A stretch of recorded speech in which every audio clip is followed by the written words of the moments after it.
Now that we have done designing the main reinforcement bar, the shear link, and then check for the serviceability requirements, when everything passes, you will need to produce the detailings of the beam.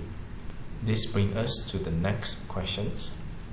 Based on the design, sketch the reinforcement in the beam. In order to sketch the detailing of the beam, we need to first know the functions of the detailing. It provides graphical illustrations telling the contractors how the beam looks like in terms of the internal reinforcement, as well as their sizes, locations, and dimensions. The detailing of the structural element is very important, as the contractor, when they need to build the structures in the construction site, they do not have your design calculations. You are not providing them the design calculations. Instead, you just provide them the detailings, and they're going to construct the structures accordingly. For that, you will have to provide all the necessary informations in the detailings to the contractors, so that they know exactly how the beams is to be constructed. There are a lot of information to be incorporated in the detailing. That's why they said, a picture worth thousands of words. These are among the informations to be given in the detailing. First, you need to provide the grid line. This is the grid line. The grid line number here needs to be in accordance to the structural key plan. Based on the structural key plan here, you are dealing with this beam, beam B122. You are showing the detailing of this stretch of beam. Imagine that you are looking from this side. Therefore, the grid line should start with 1, 2, 2. That gives you the grid line 1, 2, 2. In between the grid line, you need to demonstrate the beam span. Again, this is in accordance to the structural key plan, which is 5.6 meter for this stretch of beam. After that, you need to provide the beam numbers. You need to clearly state the beam numbers so that they know which beam you are referring to, which in this case we are talking about beam B122. And you provide the dimensions of the beam's cross section. Coming back to the structural key plan, the beam dimensions is 200 times 450. Next, you deal with the main reinforcement, which you have designed earlier on. You did the calculations, which require 3H20 at the midspan. Therefore, you are to provide 3H20 at the midspan. In fact, there is a need for you to design for the moment at the support. As can be seen from the bending moment diagram, based on your calculations, you require 3H20 to take the moment at the midspan. There is a negative moment at the support. Theoretically, you will have to design for the moment at the support as well. Since in our previous calculations, you are not asked to design for the reinforcement at the support, knowing that the principles of conducting final assessment, the same thing will not be asked to assess twice. Even though they ask you to design this, your calculation step, it will be very similar to the design for the midspan, except that the locations of the reinforcement is at the top of the beam. Assuming the amount of reinforcement required at the support here is identical to the amount required at the midspan, you can allocate 3H20 at the support. Now that you have allocated the main reinforcement bar for tension at the midspan as well as at the support. Based on the bending moment diagram, you do not require any reinforcement bar here and here. Those parts are not subjected to tension. And then, based on the calculations, the compression steel bar is not required. Therefore, theoretically, you do not require any reinforcement bar here and here. However, in the industrial practice, a typical beam will have at least 4 main reinforcements. 1 reinforcement at each corner of the shelling.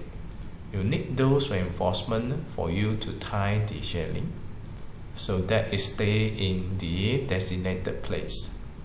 And the industrial practice will require the minimum bar size in the typical reinforcement beam of 12 mm diameter. With that, even though you do not require any reinforcement at the compression regions, when the section's design is singly reinforced, you will still need to provide at least 2H12. That gives you the 2H12 here. By now, as far as this stretch of beam is concerned, you have the compression bar 2H12, tension bar 3H20. These are at the midspan.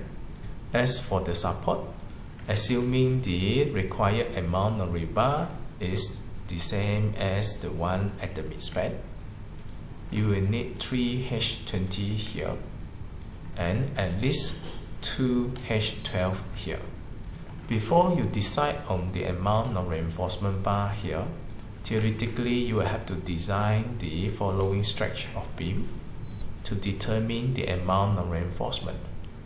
If the design outcome ends up to be 2H12, then you may provide 2H12 accordingly. However, if this stretch of beam requires more reinforcement, let's say 2H16 or 20, then you may provide the relevant amount of reinforcement bar accordingly. As long as the size of the reinforcement bar, it will be at least 2H12. Now that you have the reinforcement confirmed, your next step here, it will be determining where this 3H20 shall end. If you refer to the bending moment diagram, let's say 3H20 is meant to withstand the load of 110 kN meter moment. You know that the moment will reduce along the span. And then somewhere there will be lapping between the 3T20 and the 2T12. Now the question here is, when does it end?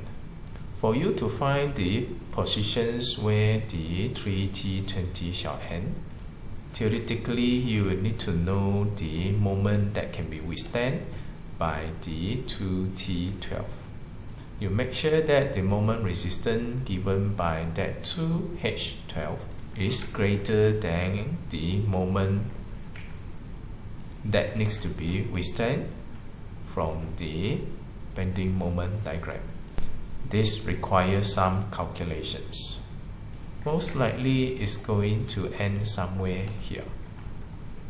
Beyond that, the moment can be taken by the 2H12 reinforcement.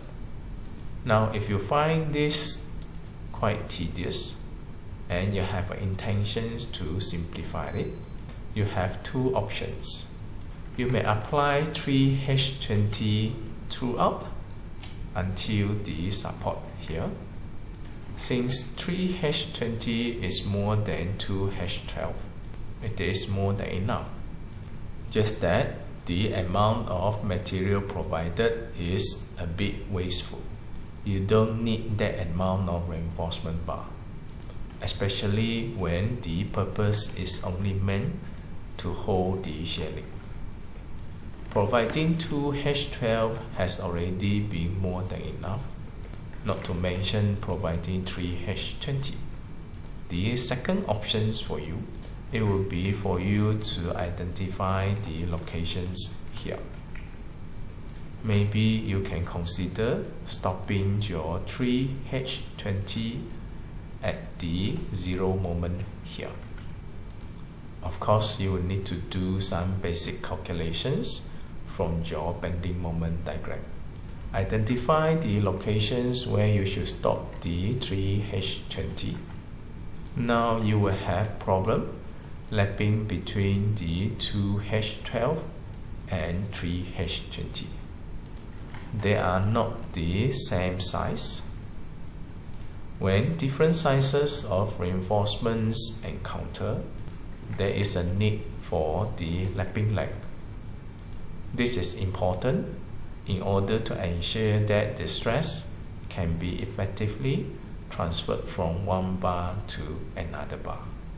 Theoretically, you will need to calculate the anchorage length and provide sufficient length for the two bars to be overlapped over each other. For more details regarding the lapping length, you may refer to the Eurocode 2 clause at 0.7.3. The equations are demonstrated here. We discussed about this in one of our previous videos.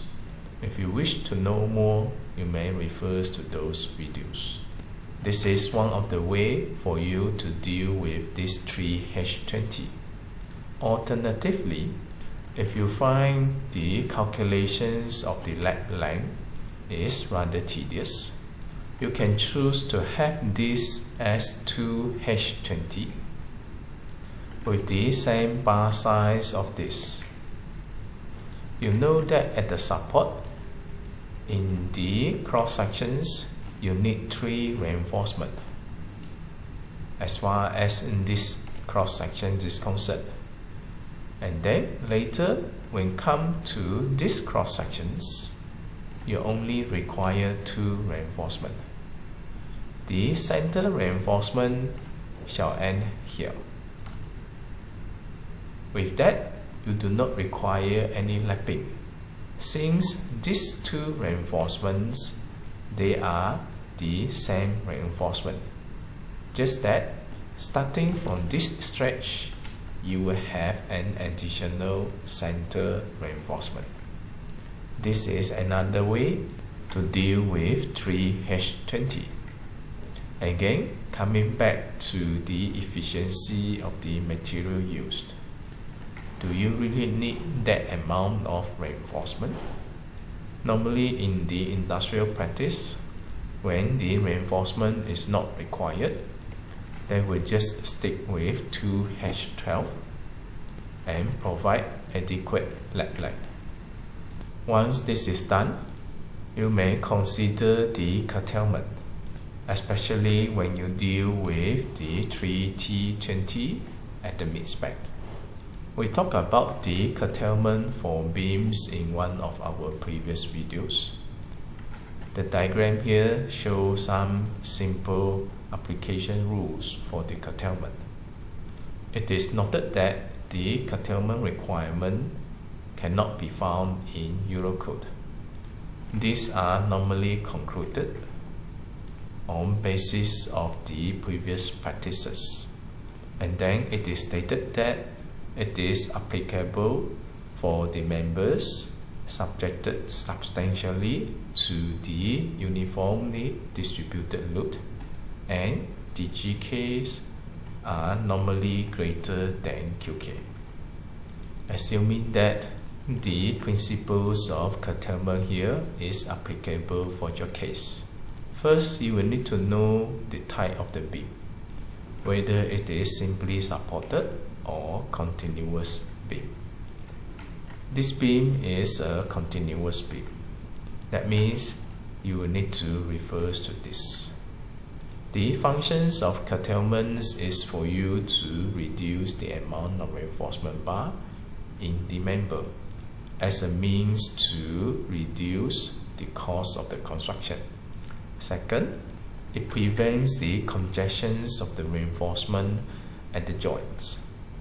Reducing the amount of reinforcement bar near the joint will not jeopardize the structural performance of your element.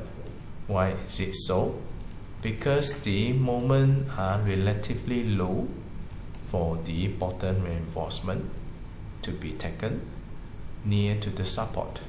You don't need that much reinforcement at the support. I mean for the bottom reinforcement.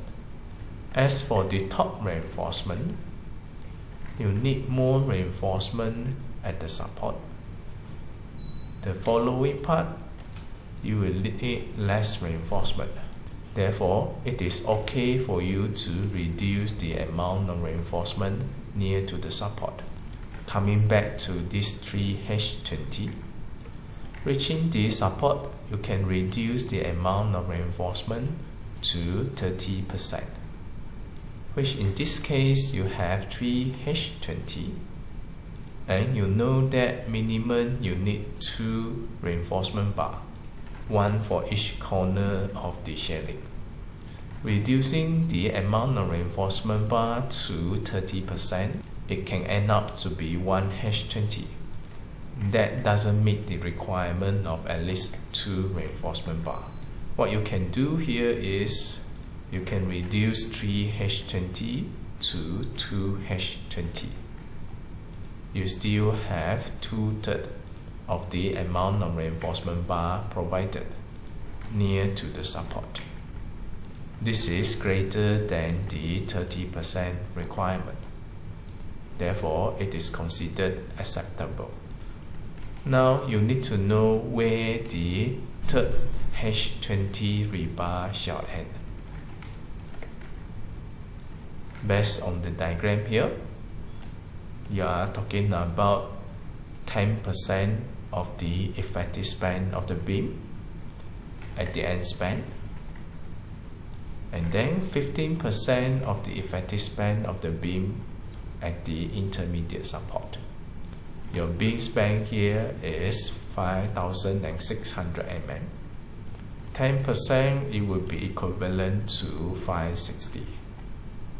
You can choose to provide 560, but you know that in the construction industry, the workers normally deal with inches. To make their work easy, you shall have the number in the intervals of 25. You don't have to stop exactly at 560. What if this is not a round number? Normally we will round up. Let's say for this case, instead of providing the 560, maybe you just put 550. Now, why do we choose to be 550 but not 575? Because the requirement for the curtailment here is 10% of the effective length. It is not recommended to go beyond this 10%. Therefore, the 10% of 560 will set the limit. You can round the number to be less than that, but not more than that. Same goes to the other end. The requirement is 15% of the effective span. 15%, it would be at 140. You can round to the interval of 25 mm, but not more than at 40. With that, you can choose to provide at 125 or maybe at 100. Maybe I just simply put at 100 here.